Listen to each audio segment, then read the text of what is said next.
guys, good day to everyone on my TikTok page. I would like to talk about two different topics. The first topic of choice I would like to talk about is to understand the mental aspect of the mind, to understand how the unconscious part of the mind works. The other topic I would like to talk about is to understand the effects of authoritarianism. Okay, so to understand the unconscious part of your mind, I would like to talk about a well-known psychologist, Sigmund Freud. Sigmund Freud believes that the unconscious early childhood experiences can shape and it also can affect personality development. Basically, whatever a child has gone through, if that child has gone through some form of trauma while they were at an adolescent stage, or probably a toddler stage, whatever that child has gone through, that traumatic experience or experiences, whatever that child have gone through. I spoke about ACEs, adverse childhood experiences. I spoke about that probably 2 weeks ago. Some people, some children has gone through either 1 or 2 ACEs, whereas they probably experience some form of SA or DV, or even one or both parents are incarcerated. Hi. And sometimes when children experience these forms of ACEs, adverse childhood experiences, what it does, it affects the child mentally. Some children, what they do, we're talking about children becoming an adult. What they do, they keep these traumatizing thoughts hidden. These traumatizing thoughts are hidden within their minds. They call it unconscious. When something is unconscious, it's not awoke, it's not alert. It's not alert, because unconscious means you're not aware that it's there, but it's there. So what happens, Freud is saying that the unconscious part of your mind, the early childhood experiences, it can shape. So whatever the child is going through, when the child was a toddler, an adolescent, during that childhood years, whatever they have gone through, if it was some form of traumatizing experience or experiences, when the child becomes an adult, right? Because whatever they have gone through, it shapes, it can shape you, and also can affect your personality. Okay? And when you talk about personality, you're talking about the characteristics, traits of an individual. We all have different types of personality and characteristic traits. So sometimes when you see people being hostile, arrogant, they have these type of personality traits, is because they were raised, they were nurtured in a very toxic, unhealthy environment.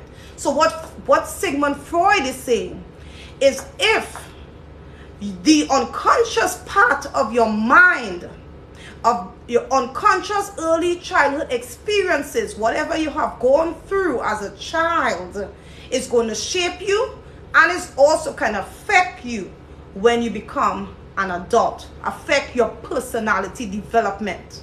Okay? Psychopathology. Psychopathology is the study of mental disorders and study their causes. Psychopathology. It all correlates back to Sigmund Freud's theory, the study of mental health. How some people, what caused that child or that individual to develop mental health.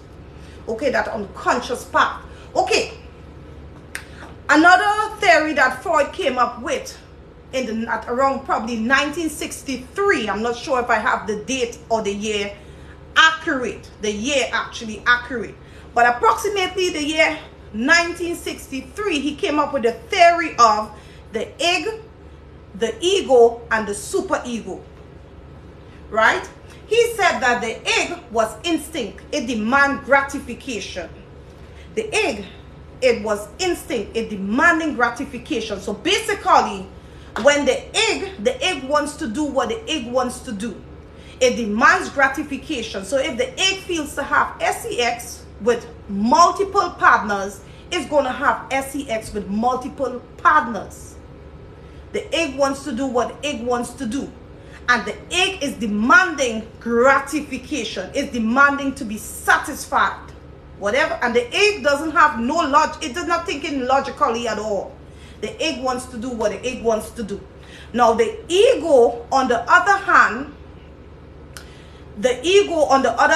thinks rational, and it also tries to satisfy the egg and the superego. The superego, on the other hand, has morality.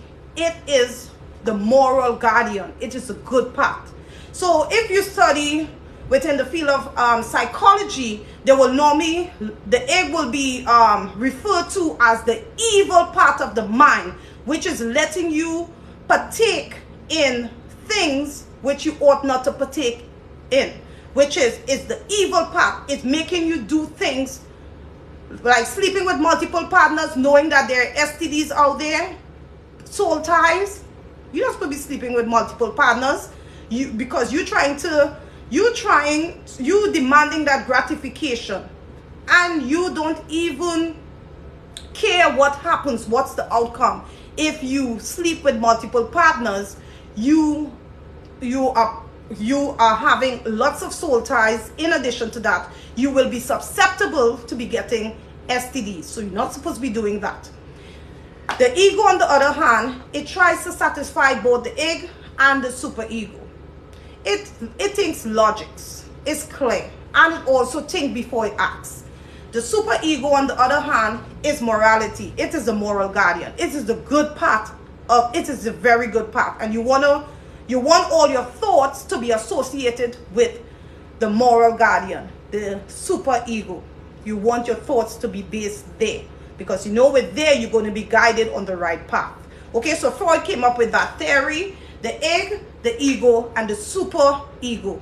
Okay, so the reason why I want to talk about the way how the mind works is because some people are not aware that they have an unconscious part of their mind. And Freud believes that the unconscious part of your mind, the unconscious part of your mind, it's whatever you have gone through as a child in your early childhood years, it can shape and also affect your personality development. That's what Freud believed. I would like to talk about another psychologist by the name of Stanley Milgram. Stanley Milgram, he did a very controversial experiment in the year 1963. Now, you guys see that my other topic is all about authoritarianism, right? Now, Stanley Milgram, he wanted to prove a point. He wanted to prove that his experiment worked. He was so curious. He was more influenced. What influenced him to came up with this experiment is because he saw how people obey authority, how they were obedient to the Nazi war in Germany. He saw how they were obedient and they did vile, malicious acts. And they listened, they took authority from their leader, Hitler. Okay? So, when Stanley Milgram saw that, he said, you know what, I need to investigate how far people can go when they are given an authority. So what Stanley Milgram did, he decided to do an experiment, right? In his experiment, he had a teacher, he had a learner. The learner was called the Confederate. The learner was it was a collaborator. It was the teacher did not know that the experiment was a deception to the teacher. So the teacher didn't know the truth, whereas the truth is the learner is a regular Confederate, which is a regular worker, collaborator. So within the experiment, there was the teacher, there was the learner, who is the Confederate, a regular collaborator, and there was another collaborator. So the other collaborator was giving orders to the teacher. So the learner was an actor. The learner was in another room and the teacher was in another room. The teacher did not know that this experiment was just an act to get the results. Stanley Milgram needed to know how far people will go when they are given an authority. So the teacher was not aware that the learner is an actual confederate, an actual collaborator. So the learner is in the other room, the teacher is in that room, and another collaborator is in that room ordering the teacher. Now the learner the teacher has been told that the learner has a heart condition. The teacher also has been told that once he gives the learner questions, if the learner gets those questions wrong, he is going to press the voltage, the electrical voltage. So the experiment began. The teacher is giving questions to the learner. As the learner gets these questions wrong, the teacher is pressing the electrical device, increasing the voltage. The learner is in the other room and he's crying out. He's crying out and saying, stop. The teacher is getting orders from the other collaborator. The other collaborator is saying, continue pressing the voltage. And keep in mind, the teacher already knows that the learner has a heart condition. In addition to that, if he or she continues pressing and raising the voltage, it can unalive the learner. So the teacher is quite aware of that. The teacher continues taking orders from the collaborator. Although the teacher knows that the high voltage could unalive the learner. The result from Stanley Milgram experiment was that some people, when they are given an order, they can go to the extreme of unaliving someone. They can go to the extreme of unaliving someone. Now, I would like to talk about authoritarianism. I would like to talk about how some people use their authority, and when they use their authority, they don't like to be questioned. They don't like to be reproached when the authority is given. I also would like to talk about insurrection. Okay, I know there are many insurrections that took place, but I'm only going to be talking about 3. Okay, the first insurrection I would like to talk about, July 27, 1990, Yassin Abu Bakr instigated an attack to overthrow the government of Trinidad and Tobago. At the time, the Prime Minister, A.N.R. Robinson, was held hostage. Him and his other government officials were held for 6 days. They were held for 6 days. So the insurrectionists, Yassin Abu Bakr, held the government officials, including the Prime Minister of Trinidad and Tobago. He held them for 6 days. 6 days they were held. A.N.R. Robinson, he was beaten. They were treated unfairly. And of course, they were scared. At the time, they called it a coup. A coup, of course, is an insurrection, is a revolt, is a rebellion. So that happened July 27, 1990. Yassin Abu Bakr tried to overthrow the government of Trinidad and Tobago. Okay? He was arrested afterwards, but he was then acquitted. Okay? Another insurrection I would like to talk about is the Stone Rebellion. September 9, 1739. The cause of that was the malaria epidemic of Charlestown. During that period, it was the uprising of the slaves. Some of the slaves tried to escape. Some of them rebelled. They revolt, they fight. They did not want to be enslaved. The leader was Jamie. He had a group of colored people, and they try to revolt, they try to rebel. But of course, they got arrested. Some of them were unalived.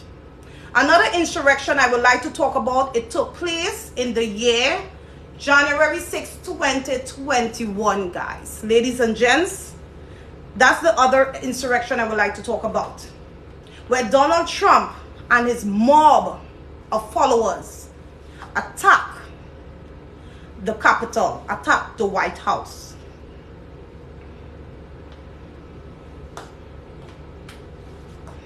Okay, guys, so I talk about 3 insurrections that took place. The coup, which happened July 27, 1990, where Yassin Abu Bakr tried to overthrow the government of Trinidad and Tobago.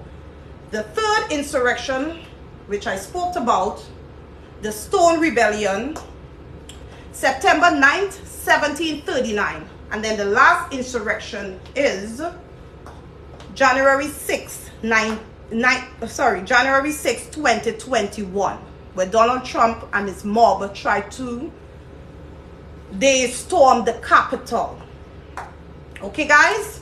Now, I want to talk about authoritarianism, okay? Because, listen, guys, authoritarianism, some people go through de-individuation.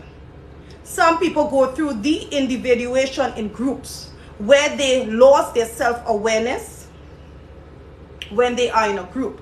So some people, when they are in a group, they lose their self-awareness and they commit violent, malicious, and hostile crimes. But if they are not in that group, they are not going to commit those crimes at all. Some people are influenced by people in authority. The reason why I want to bring up that is because in Stanley Milgram's study, what he realized in that said study that I explained earlier on, is that when some people are given an order, they will go to the extreme to unalive someone when they are given an order. And let's say theoretically, hypothetically, that some of these people who were involved in this insurrection, some of these group members, maybe some of them went through some form of de-individuation. We don't know. We just say theoretically, hypothetically, we don't know. I'm just saying. Because think about it. You are in a group. There is a group leader. He has authority over you. He's saying certain things. Maybe you are not that person to commit the vile act. Maybe not. We're just saying theoretically, we don't know. But what I'm saying is this, ladies and gents, is that some of you all may associate yourself with people or even in groups that you don't want to do certain things with. It don't have to be crime. It could be anything. Anything unethical. Anything unconstitutional. But you are in that group. It could be any group, guys. It don't have to be political. And you are going through form of de-individuation because you have lost your self-awareness because you are in that group. Okay, ladies and gents? Some group leaders show authority where they give orders and they don't want to be questioned. Okay? They don't want to be questioned. They have given their order and they expect you to obey, be obedient to that order. Those people like that, they are authoritarianism. So, ladies and gents, I thank each and every one of you all for listening to my thought on insurrection. I have given you all some facts, empirical evidence. You all can go ahead and do your research, okay? Okay, guys? So, I always like to talk about different topics, not having the same topics all the time. So my topic of today, which I spoke about, was I spoke about the understanding the unconscious part of your mind.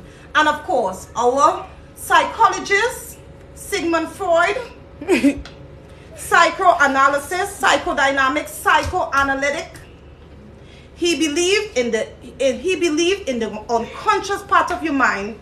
Early childhood experiences can shape and also it can affect the way personality develops.